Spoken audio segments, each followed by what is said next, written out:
हेमंत सरकार का यह पहला सत्र, जब वो दूसरी बार तीसरी बार मुख्यमंत्री बने हैं, और पंचम विधानसभा का आखिरी सत्र संभवतः ये होने वाला है।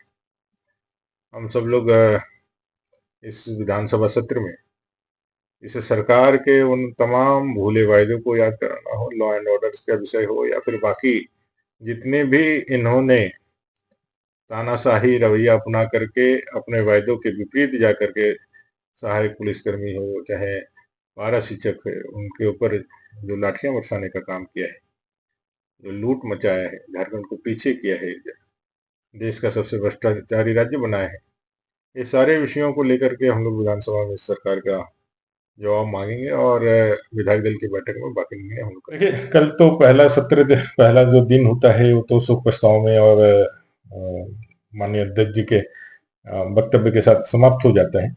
आने वाले समय में हम लोग रविवार को शाम को बैठेंगे, विधायक दल की बैठक के साथ हम लोग सारे मुद्दों को चयनित करेंगे। लेकिन मुद्दे तो काफी है, क्योंकि सरकार अब जाने वाली है, विदाई भाषण उनका होने वाला है।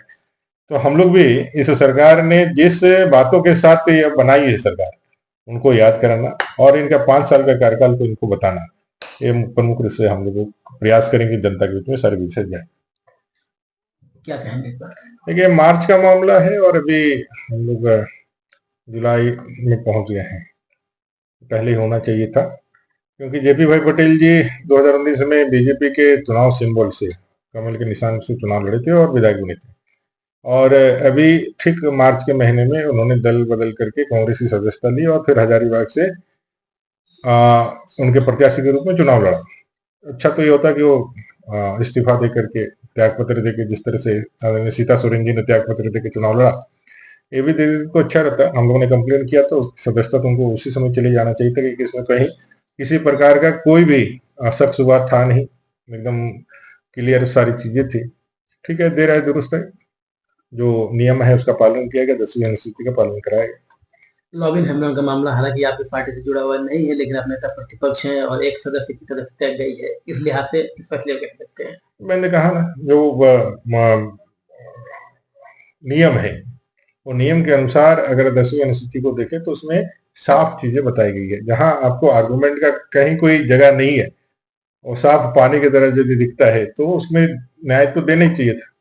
इन्होंने देरी की, लेकिन आज उन्होंने कानून का पालन कराया है, इसलिए उनको धन्यवाद। दिल्ली गए थे आप लोग? ये हम एनडीए के एकजुट एक ताकतवर कार्यकर्ता के रूप में और एनडीए के एक सभी साथी के रूप में हम लोग चुनाव में जाने वाले हैं, और आगत विधानसभा के चुनाव में ये जो भ्रष्टाचारी सरकार है, जो अत्याचारी सरकार है, इसको उखाड़ फेंकना है और जनता के 3.5 करोड़ झारखंड की जनता के सपनों का पूरा करने वाला सरकार बनाना है। और निश्चित रूप से यह देश की सबसे भ्रष्टाचारी सरकार, हेमंत जी की सरकार, देश की सबसे अवसरवादी सरकार, हेमंत जी की सरकार, देश के युवाओं को अगर सबसे ज्यादा किसी ने ठगा है पूरे झारखंड में, तो वो है हेमंत सोरेन जी की सरकार। कल ही आपने देखा होगा, एक 28 बच्चों का रिजल्ट इन्होंने निकाला, जिसमें 17 बच्चों का जो पता है वो झारखंड के बाहर का है।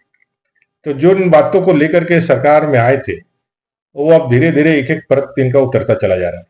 चाहे पुलिस सहायक को बोला था परमानेंट करने के लिए, लाठियां बरसाई, पारा शिक्षकों को बोला था परमानेंट करने के लिए, लाठियां बरसाई, अब तो केसेस भी कर रहे हैं, उनके ऊपर मुकदमे भी कर रहे हैं, डरा धमका रहे हैं। तो ये तानाशाही रवैया जो आपने अख्तियार किया है, साफ दिखलाता है कि आप कमजोर हो गए हैं और आप जाने वाले हैं।